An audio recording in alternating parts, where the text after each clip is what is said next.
Hey, what's going on, Calvary? Man, I just wanted to send a quick message to say congratulations, Scott and Michalene, for 25 years of incredible service. It seems like yesterday, the truth be told, that you were at Nebraska Christian College, and I remember you mentioned to me on a basketball court that you were going to interview, and then you took a job at Calvary Christian Church in Bellevue, Nebraska. And I never would have thought in that moment that 25 years later, you'd be leading it so well. Scott Michalene, there's so many things about you that I admire. None more than the integrity in which you live your life. None more than you wake up every single day doing your best to love God, whether it's spending time with him in the morning or throughout the day, making sure he's the centerpiece of your world, and then loving the people around you. I don't think I've ever worked with or been around, Scott, a more pastoral person in my life. A person that when you walk in the room, everyone is more excited, more encouraged, and feels loved, like Jesus would love them. And Michalene, the stability in which you have walked with Scott, the willingness to allow him to work, and you to serve beside him, in front of him, and behind him, is an incredible thing to watch. You've raised 3 incredible, great kids, and you've done all of that while serving the people at Calvary Christian Church. And so I'm blessed to call you friend. I'm blessed to call you brother. And I'm so excited that I could be a little bit of part of this celebration. And just can't believe it's been 25 years. But man, oh man, oh man, Calvary has been blessed. The kingdom has been blessed. And I've been blessed. Thank you so much. Love you all. Calvary, hope to see you soon. We'll see you.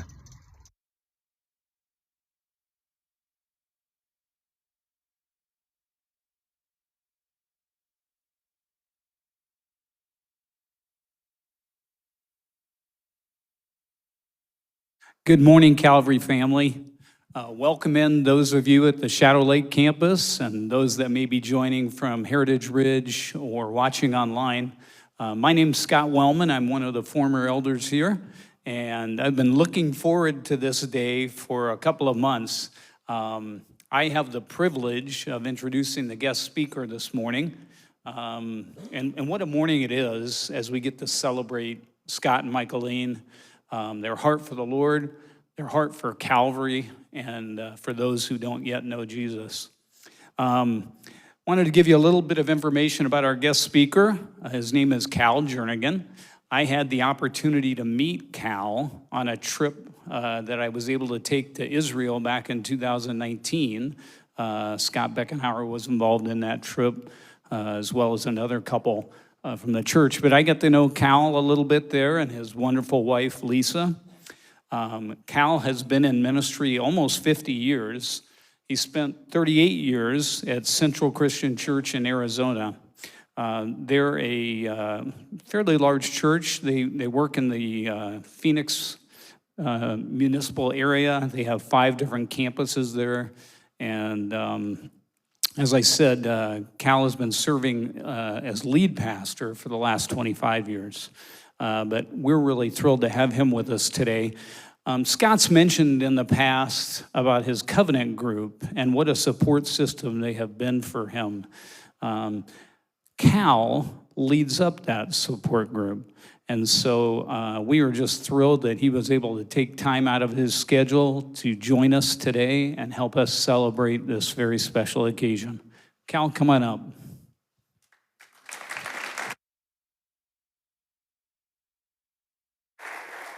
Well, good morning, Calvary. It is an absolute thrill and an honor for me to be here.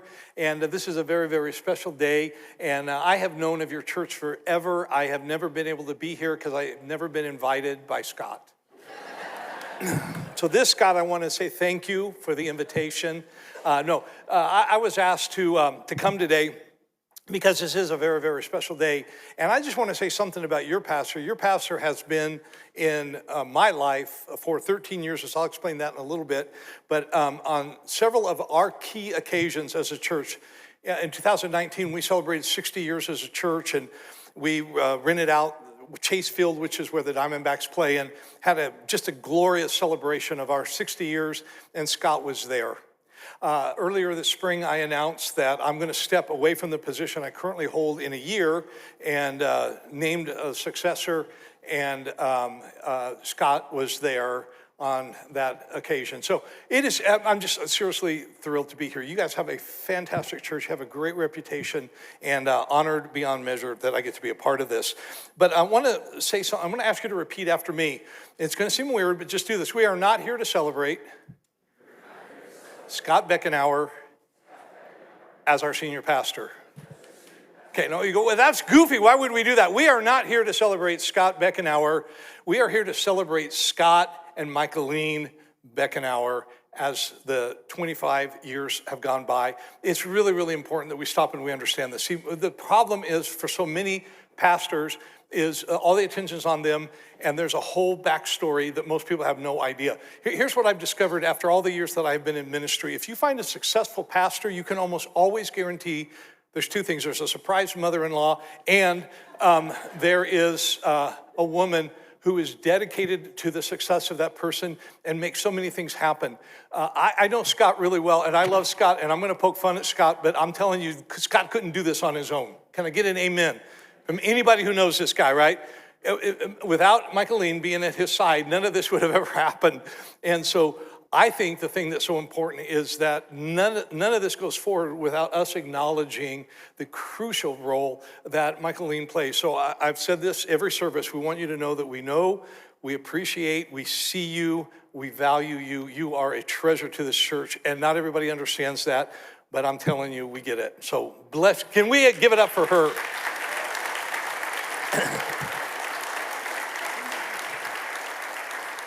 If you all ever produce a scene, I have a pretty good idea who that's going to be. And it's not Scott, okay, just for the record.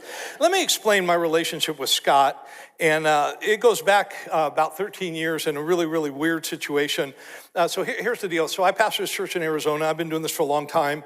And there's an outside third party who came to me and said, hey, if I were to gather up some guys, would you be willing to mentor them? Would you be willing, kind of older, seasoned, if I got some influential, up-and-coming, younger guys, would you commit to 3 years of pouring your heart and soul into them for the sake of, passing on? And I said, yeah, absolutely. But I didn't say I'm going to choose the people. I basically said, who do you have in mind? And then they said Scott, who I had heard of, but I had never met. And they said two other names I had heard of, I had never met. And so I said, sure. And I'm like, I don't know how this is good. They said, look, for 3 years, just 2 times a year for 3 years, that's all we're going to ask. And I said, sure, I can do that. So we met in the weirdest first date that you could ever imagine. It was in northern Colorado. It was at a ranch. And we all show up, and we are just kind of looking at each other like, I don't want to be here either. And I feel as weird as you do. And anyway, it was one of those like, my name's Cal, I'm an alcoholic, and we kind of, no, I'm kidding. But like get to know each other. And if you would have told me then what was going to come out of this, there was no possible way you could have convinced me. We have been together now for 13 years. We didn't make it to 3 years. We made it to 13, and we're still going strong. Twice a year we get together. Not a single person has ever missed one of these meetings except me one time.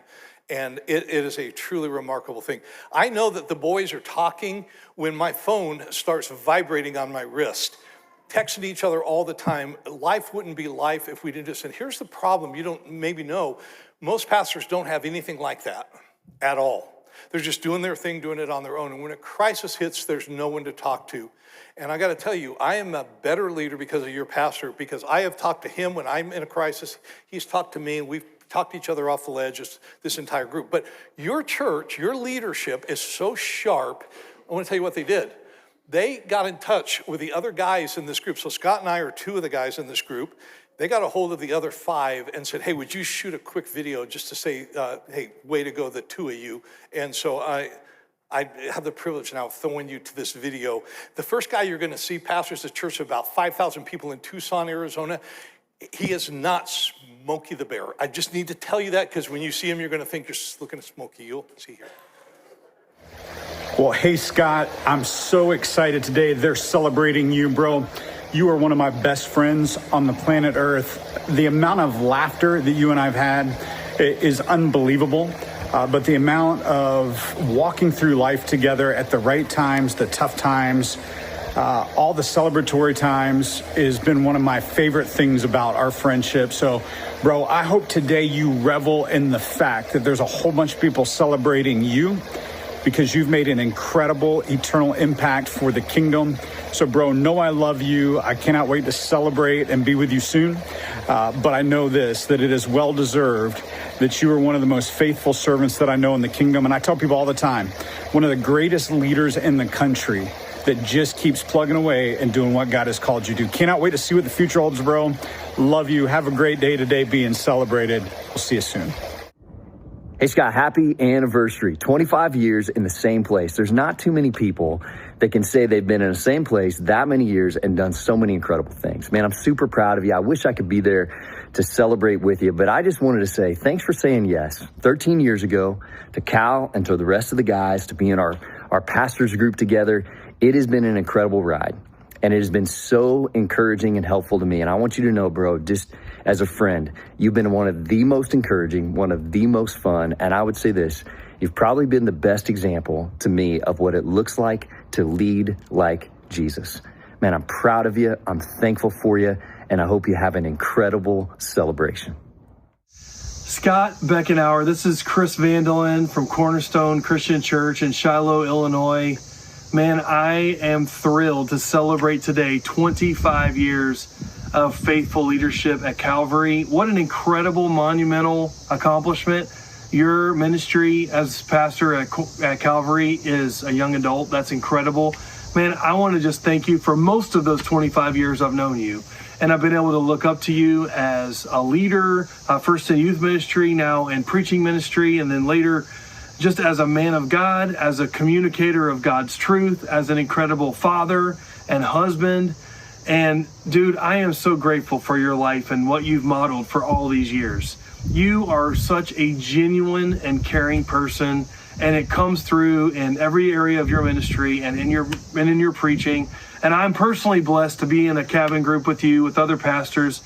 We get together twice a year and share life together and provide accountability for one another. And you are always so encouraging, and you speak such incredible wisdom into my life. And at times, sometimes are even a little challenging.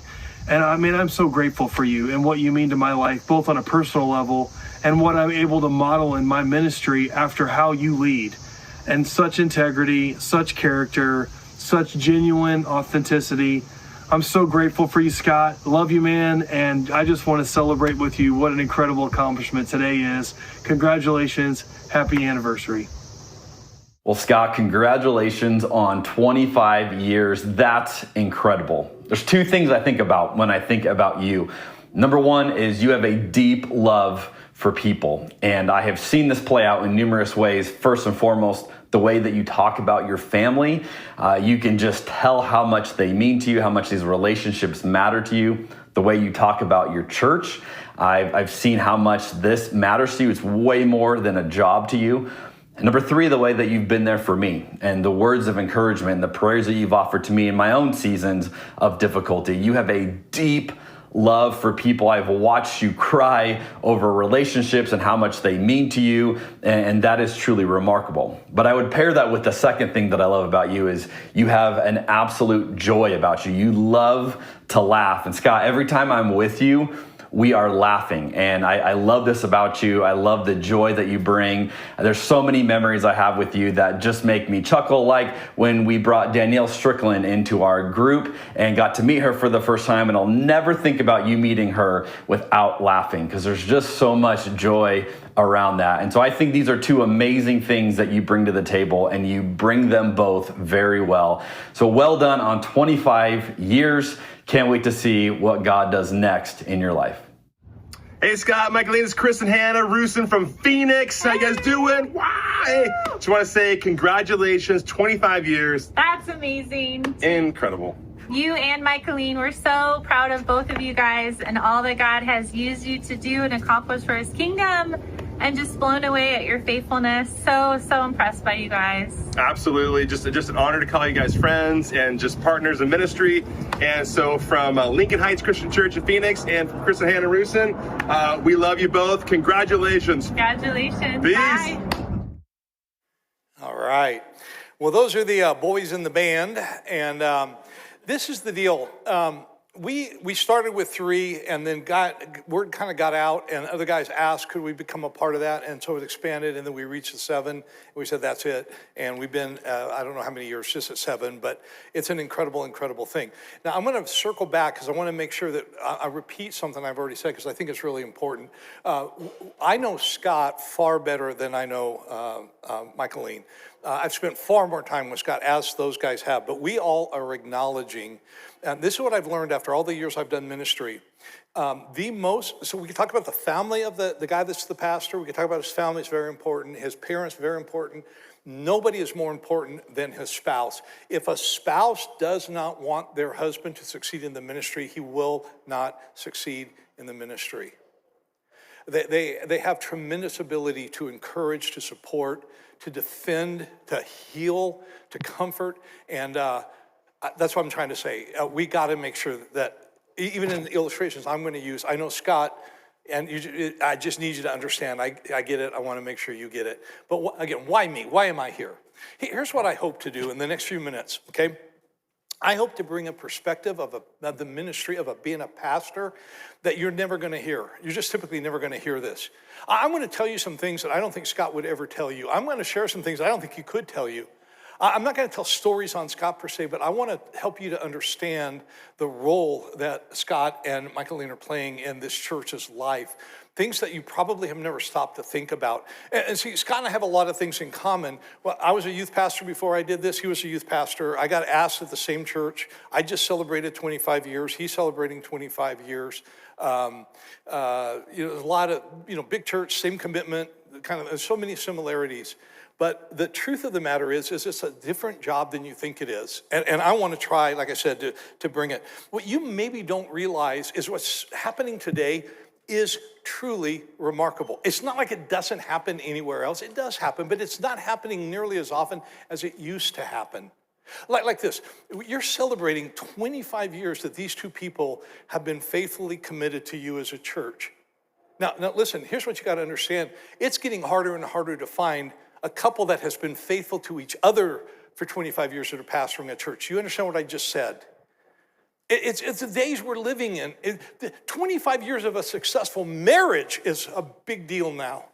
And it's a big deal when 25 years pass and here they are and they're faithful. And again, I just want to just make sure that you understand this. Here's the typical pattern, by the way, 4 to 5 years.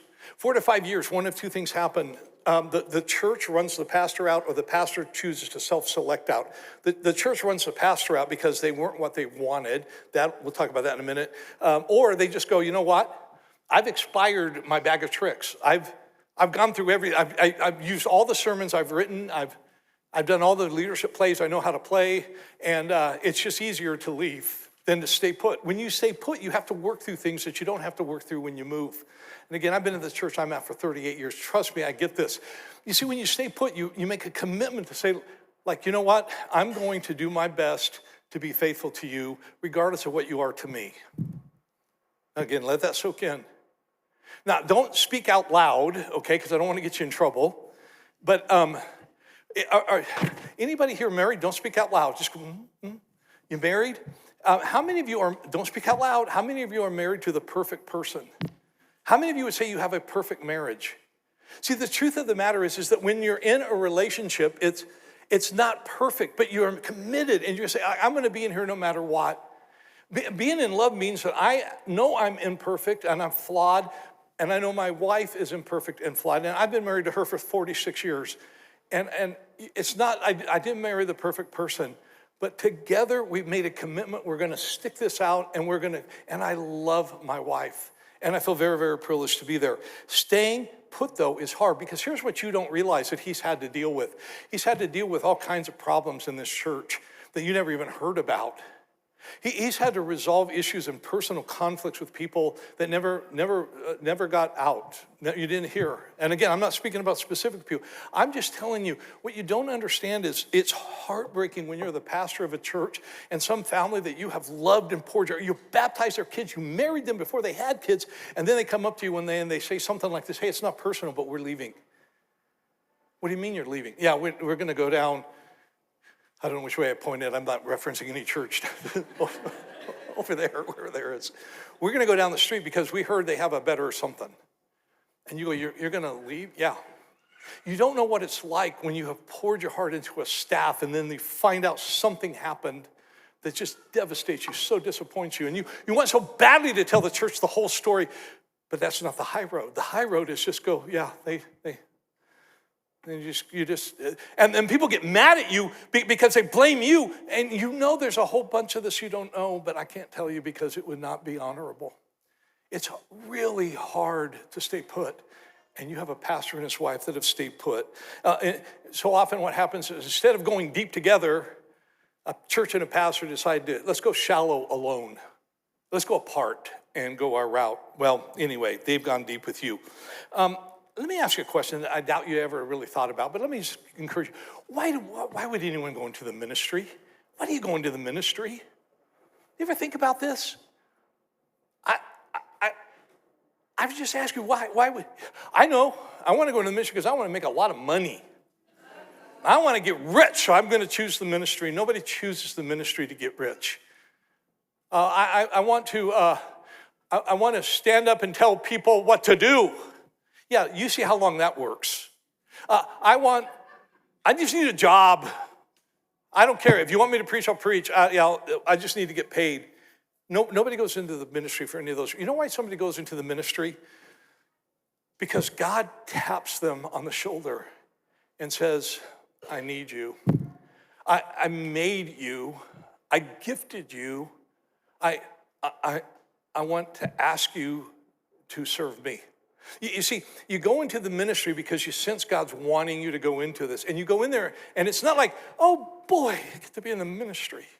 You go in and you realize this is going to be a tough calling, but you take it because God called you and you get in. And there are other reasons.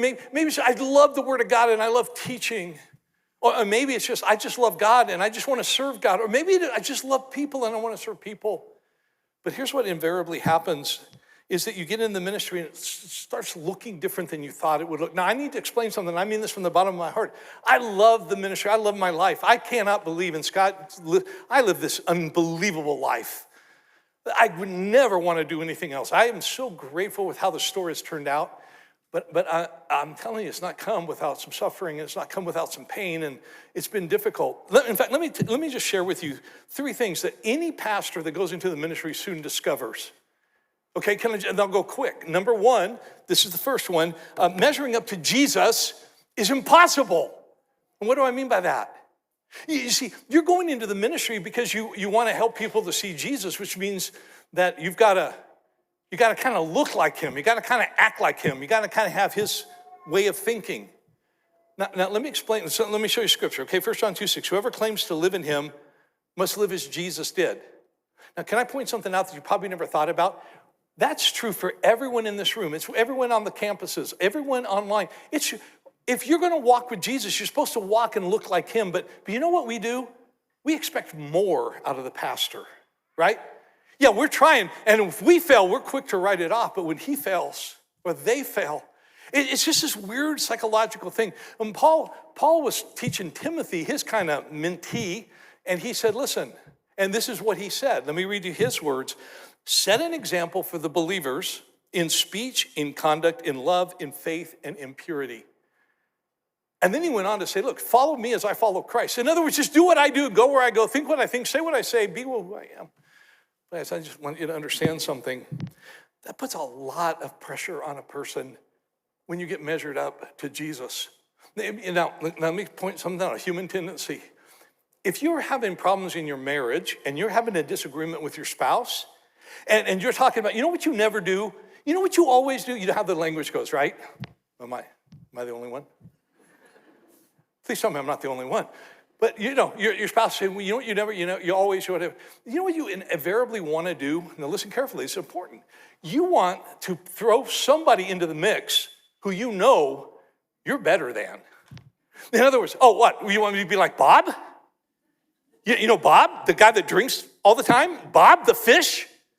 Is that what, you know how late Bob came home last Friday? You always want to compare yourself to somebody that you know you're going to do better than. It's human nature. What do you do when you're trying to be like Jesus? I fail so often to be like Jesus.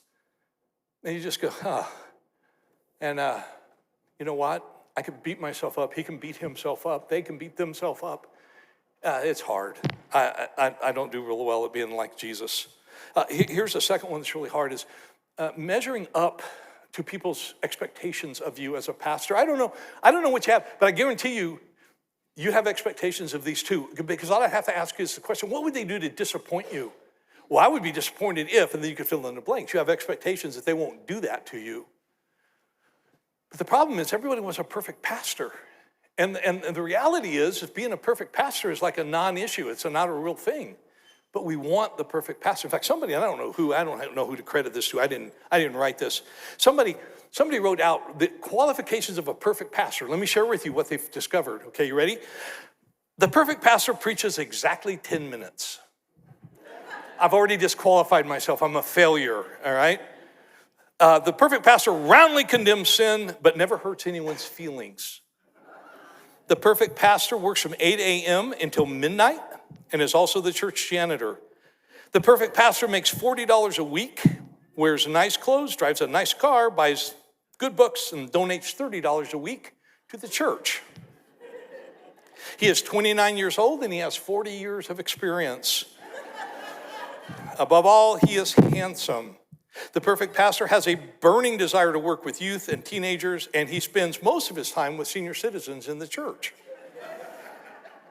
And this is a hard one. You got to follow this closely. The perfect pastor smiles all the time with a straight face because he has a sense of humor that keeps him seriously dedicated to his church. He makes 15 home visits a day and is always in his office when you need him. The perfect pastor always has time for the church, for meetings, councils, board meetings, all of that. Never misses a meeting in the church, but he's always out in the neighborhood evangelizing the lost. And then they came up with this conclusion. The perfect pastor is the one that's in the next church over. Whoever is over there. I have no idea. They went on to say this, and again, you kind of have to follow the logic of this. If your pastor does not measure up, simply send this notice to 6 other churches that are tired of their pastor too. Then bundle up your pastor and send him to the church at the top of that list. If everyone cooperates in 1 week, you will receive 1,643 pastors. One of them should be perfect for you. So here's the point, folks. It's really kind of hard to measure up to what people want you to be when you're a pastor. But my mentor, Dr. Leroy Lawson, when I took over, he shared with me 2 bits of advice. I'm going to share both of them. But the first one was this. He said, learn to disappoint people at a rate they can tolerate. You just got to think about this. I said, what? He goes, yeah, you're going to be a disappointment. What? Yeah, they're going to get frustrated with you. So learn to just keep them frustrated. Just don't get them infuriated with you. Like, what? You know what? He's right. You cannot lead a church without disappointing people. You just can't be done. Nobody's doing it. It's hard because you have to make decisions, and we live in a polarized culture that nobody agrees with the decisions 100% of the time. But we're supposed to do church. It's so easy to get so frustrated. Why did you decide that? Because it made the most sense. We got to learn how to disappoint people at a rate. And let me just ask you this, talking about expectations, and I alluded to this earlier. Let me say it more clearly. If you're married, does your spouse ever disappoint you? And if you're honest, the answer is yes. Of course it's yes.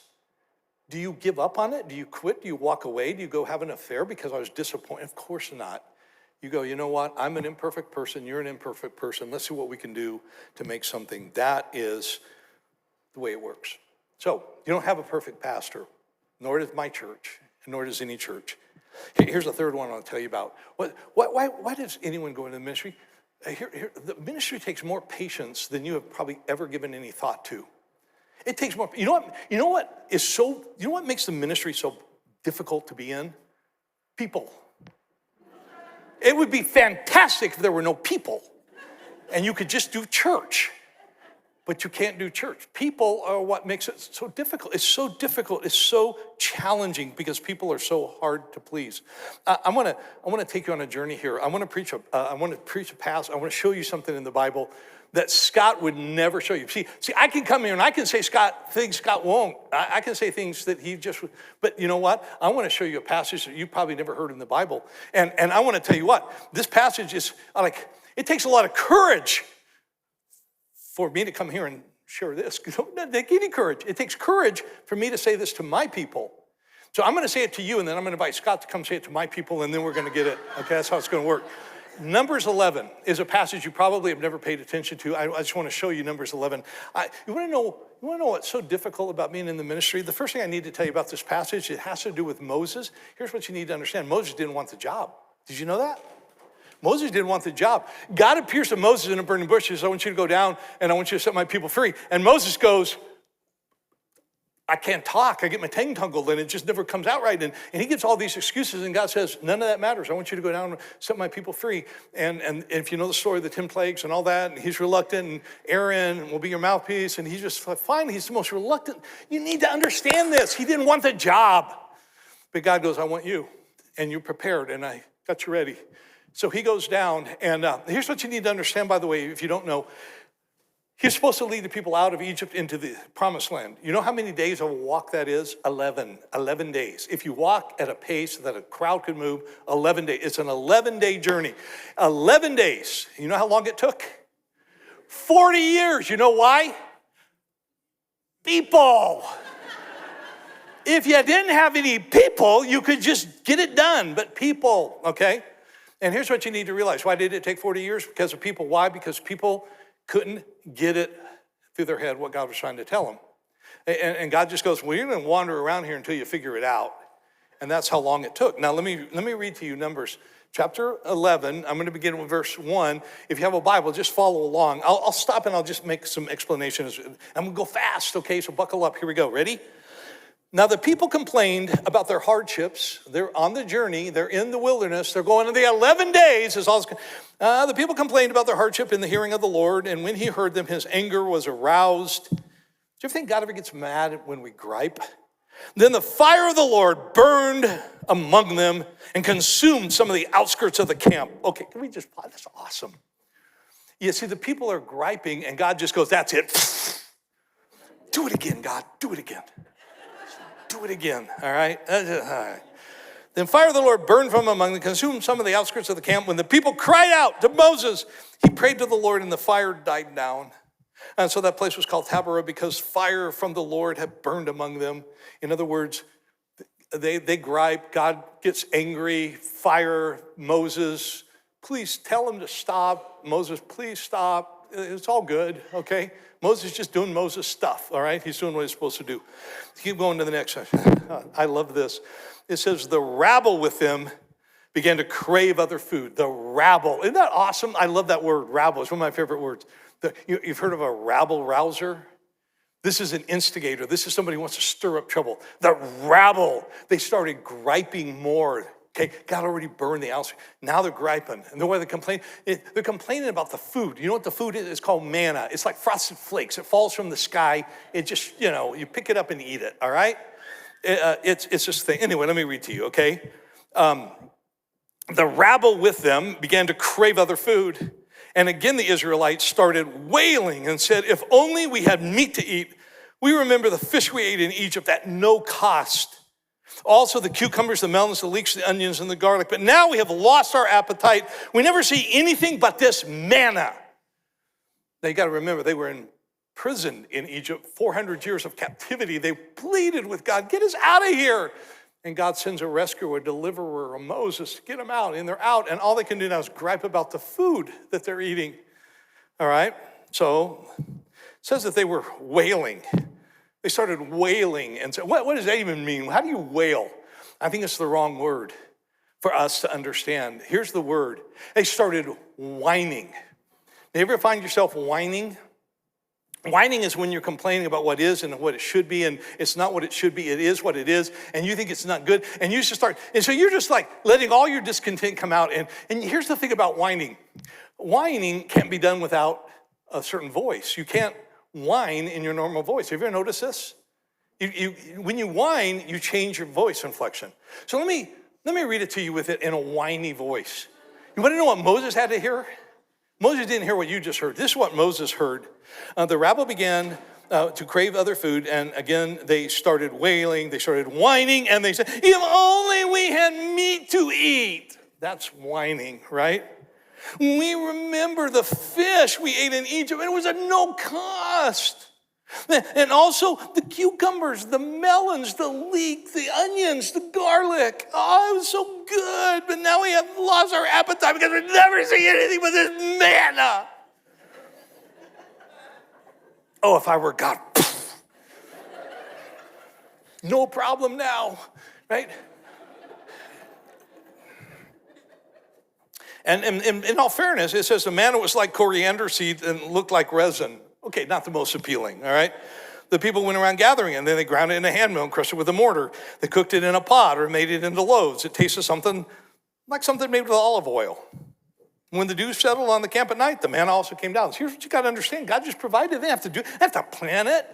They didn't have to harvest it. They didn't have to raise it. They didn't have to ranch it. They didn't have to farm it. They didn't have to cultivate it. They didn't have to do it. They just go pick it up and eat it. And it's not good enough. So here's what happens. I don't have time to go through the whole thing. Here's what you need to understand. They got together and they said, this is unacceptable. And so they're whining. God's hearing all this. God says, hey, get all the servants, get the leaders together. Then I'm going to tell you what's going to happen. That's a dialogue with Moses, okay? Moses heard the people of every family wailing, which means what? Whining at the entrance to their tents. Everyone's whining. The Lord became exceedingly angry. Could it ever be possible that we don't appreciate what we have and God gets tired of listening to us complain? He asked the Lord, God, now listen, this is Moses, okay? This is Moses. Why have you brought this trouble on your servant? What have I done to displease you so that you put the burden of all these people on me? Did I conceive all these people? Did I give birth to all these people? Why do you tell me to carry them in my arms as a nurse carries an infant to the land you promised on oath to their ancestors? Where can I get meat for all these people?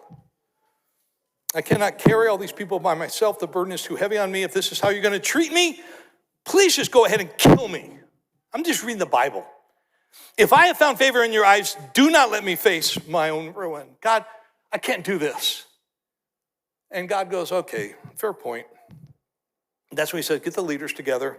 And he gets them together and he says, okay, I want to explain to you what is going to happen here.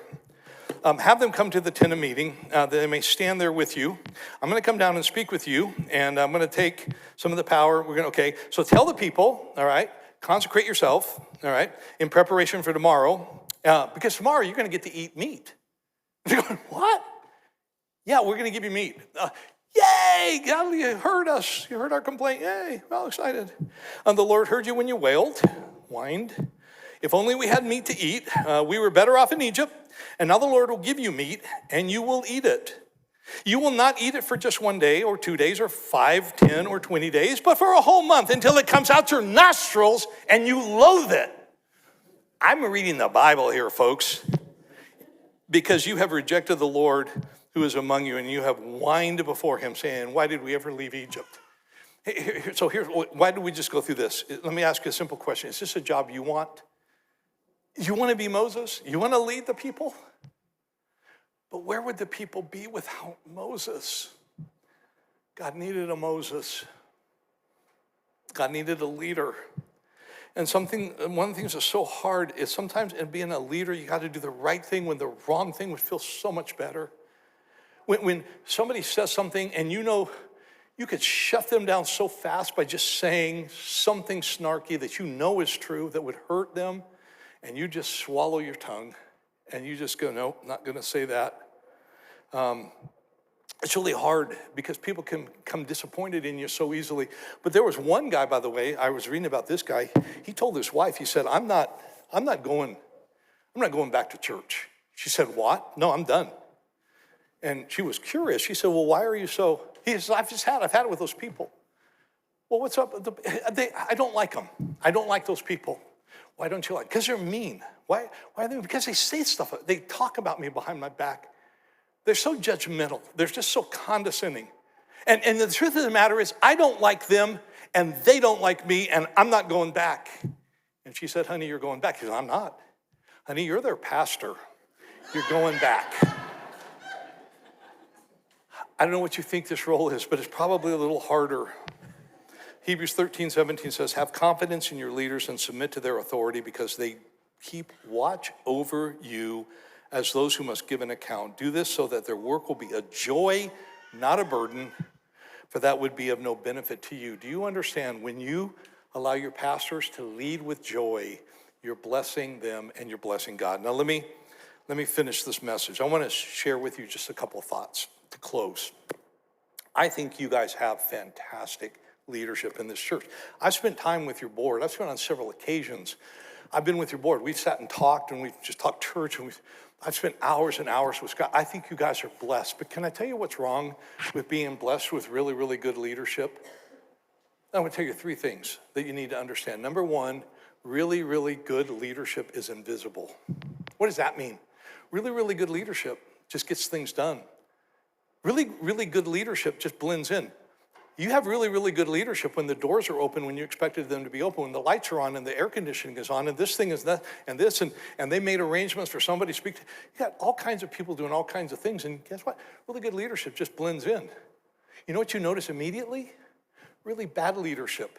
If these lights were going out as we're talking, you would go, somebody fix that. They haven't gone out once. Now they're going to go out now they said that. But really good leadership just gets it done. And that leads to a problem. Good leadership is taken for granted more than it's appreciated. That's problem number two. It's invisible, and it's just taken for granted. Of course the lights are going to come on. Of course the bills are going to get paid. Of course we're going to have a staff. Of course we're going to deal with the problems. Which leads to the third one. Good leadership is most valued when it's no longer present. I remember when Scott and Michalene were here. This never happened. We never had this problem. Well, so I'm just going to finish here. Three things I would point out that I think you ought to celebrate today, and I think you should celebrate.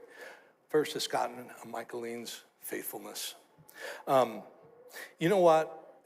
For 25 years and beyond, but they have been faithful to each other for 25 years and beyond. They have been faithful to their family. You know what? For 25 years, they have been faithful to you. What does it mean to be faithful? It means to stay in the lane you're supposed to be in. Be where you're supposed to be. You don't give up when it gets tough. And can I just point something out that you don't know? I don't think you know this. You know what? You're not proven faithful until you were given a realistic option to not be. I don't know if you ever thought about this, but until there's a realistic moment in time where you could not be faithful, you were actually tempted to not be faithful, you can't say you were proven faithful until you pass that test. So here's what I can tell you that you don't know. Other churches want your pastor and his wife to be their pastor and their wife. Did you know that? I know that. They've gone after them. They've offered them. They've asked them, would you come do it for us what you've done for them? They basically wanted to be where you are, but instead of them coming here, they want him to go there. And you know what they said? They said to you all, we love these people too much. We're not going to go. That's faithfulness. You need to celebrate that. You know, the second thing you need to celebrate is our perseverance. I want to tell you something. The last 5 years, leading a large church like yours, last 5 years, let's say 4 years, let's say 3, however you want to do, these have been the most difficult years to be a leader in the church. And by the way, let me just walk you through a couple of things. COVID. Can I explain something to you? I have an undergrad degree in the Bible. I have a grad degree in the Bible, just so you know that. Why am I telling you that? I know nothing about pandemics in the Bible. I don't know what to do. 2020 rolls around, and all of a sudden, we have to start making decisions. Guys, things I've never taught a thing. Do masks work? Is the COVID virus real? Is this a hoax? If it's a N95 mask, it works, but if it's cloth, it's not, so you waste. So vaccines, do vaccines work? Should you get a vaccine? Is it immoral to get a vaccine? Should we shut the church down? If we shut the church down, should we open it back up? When would you open? Should we open it up with social distancing? Should we require masks? Folks, can I tell you something? All the years that I've gone to Bible college and seminary, never once did the word pandemic come up one time. There was no class on how to handle pandemics. None.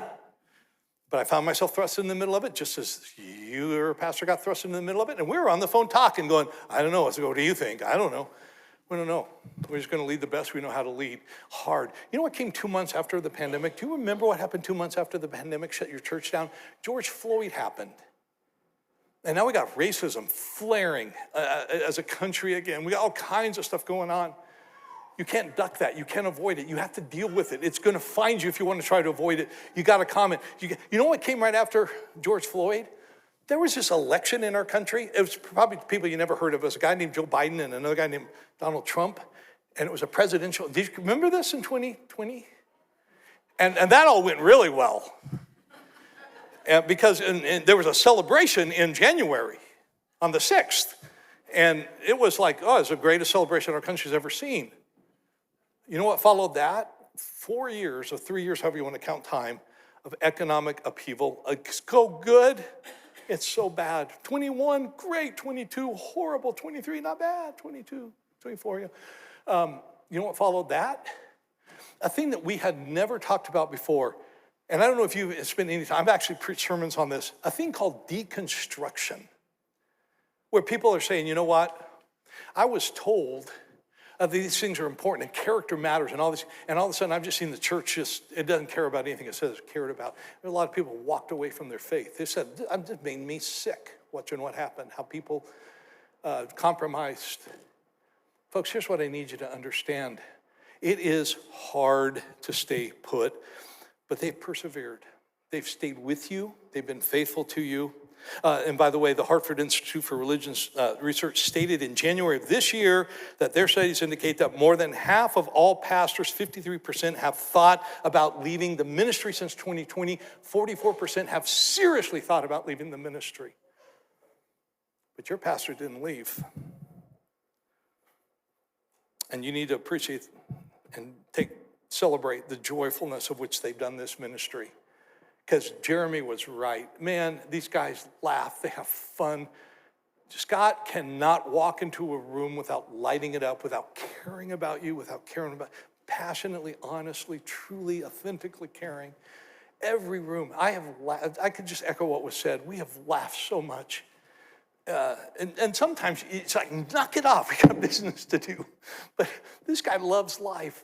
And they have such joy. Okay, I'm gonna finish right now. I'm gonna close. I'm gonna tell you, I told you the first thing that my mentor shared with me, and it's the whole idea, learning to disappoint people at a rate they can tolerate, okay? That was first piece of wisdom. Here's the second piece of wisdom that Leroy Lawson told me. He said, always be more than you seem to be. And he says that to me, and I'm looking at him going, I got like no clue what that means. And he said, this is what it means. And then he explained it. I want to explain it. I want to close this message with this explanation. He said, you know how you sometimes meet somebody, and the first time you meet them, you are so smitten with them. You're just like going, this is the most incredible person I think I've ever met. I cannot believe that person. And you are infatuated. You are over the top. I just can't, and you tell everybody, I met this person, and you just tell them about them, and the greatest, and you can't say enough good. And then time passes, and you get to meet them again.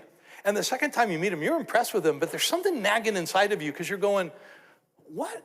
I don't have that same feeling. What was it? And you're trying to remember what it was about them that caused that reaction. And then a couple of weeks pass, a month or whatever, and you're with them a third time, and then you're like going, I don't even know what I saw in this person. Now, I think if you're honest, you've experienced that. We make so much about the first impression as if that's the depth of who a person is. And some people, just the more you spend with them, the less impressed you are. I want to say this about your pastor. He's the exact opposite. Scott, one of the things I love about Scott is not into show. He's not into flash. He doesn't carry himself like, hey, I'm a celebrity pastor. Scott's a big deal. But you would never know it because Scott won't let you know that. But let me take it a step further. I'm going to say this is not a put down. The first time you meet Scott, you don't walk away and go, most impressive person I've ever met in my life. It's not a put down. But you know what? The second time, it's like peeling an onion. You start going, that guy's got a lot going on. The third time, you start going, That is one of the sharpest, the more time you spend with Scott, the more you come to appreciate Scott. And that is the way it ought to be. And y'all are blessed. Please don't let it be invisible. Don't miss it. Now, here's my last thought. If you appreciate Scott, but you never give expression to your appreciation, that's simply apathy. You have an occasion. 25 years of faithful ministry these two have given to you. This is your moment as a church to say thank you. Don't miss the moment. It's very, very special. Right now I have the privilege of calling Doug up. Doug is the chairman of your board, and Scott and Michalene are going to come up, and they're going to close out the service, and I'm just going to fade into the background here.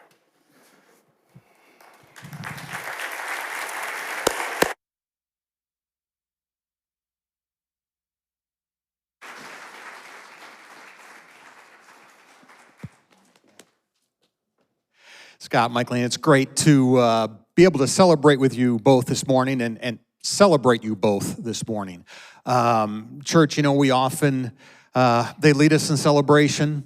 They celebrate with us, but this really is an opportunity today for us to celebrate them. And, you know, just you've heard all the videos and the great things Cal has talked about and related, and it's such a rich tapestry of stories and the love and the sacrifice and just the giving that you both do. And we just really appreciate that as a church. And you know that the problem we often have is then, well, we would like to be able to show some sort of gratitude, and that's hard. And I think you guys understand that. How do you sum up 25 years and the difficulty? So we just decided we weren't going to do that. It would be much easier if we didn't celebrate it. But that's kind of not the way that works, right?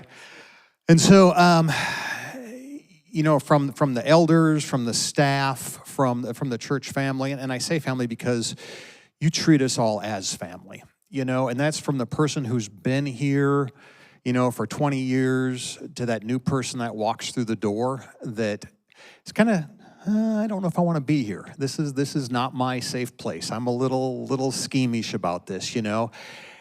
And you both make them feel welcome. You make them know they are part of the family.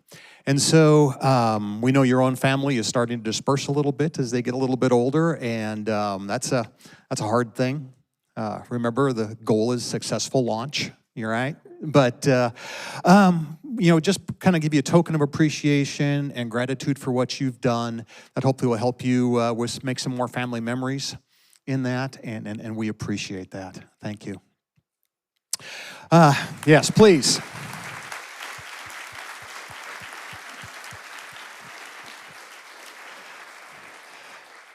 Calvary family, if you would just kind of just join me in a closing prayer here as we just ask for God's continued blessing on Scott and Michalene. Heavenly Father, we thank you, for everything.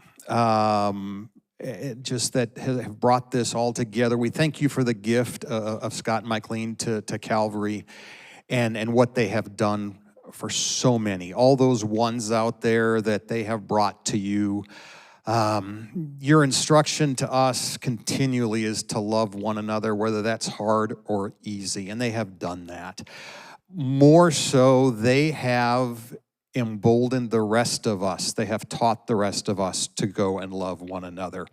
That's following your commandments. That's following the example Jesus left for us, and we thank you for that. Lord, we'd ask for your continued blessing on Scott and Michalene, and you know, you bless us not so we can keep that inside. You bless us so that we can bless others, and we know that any blessing that you give Scott and Michalene, they're going to pass on and pass on to others to bring them closer to you, and we thank you for that. And Scott, we just ask that you would bless them, bless their family, and bless this whole church family as we conclude today. And we ask these things in your Son's holy name. Amen. All right, family, thank you so much. There are cupcakes out that door. And so please take all of them, because whatever you don't take, we're going to hide and put in the back of their vehicle, and they've got to take home, and they don't need that many cupcakes. So if it's your first time with us today, thank you for joining us. Please stop out at the Welcome Center, and we'd love to formally welcome you, give you a little gift, and y'all have a great week.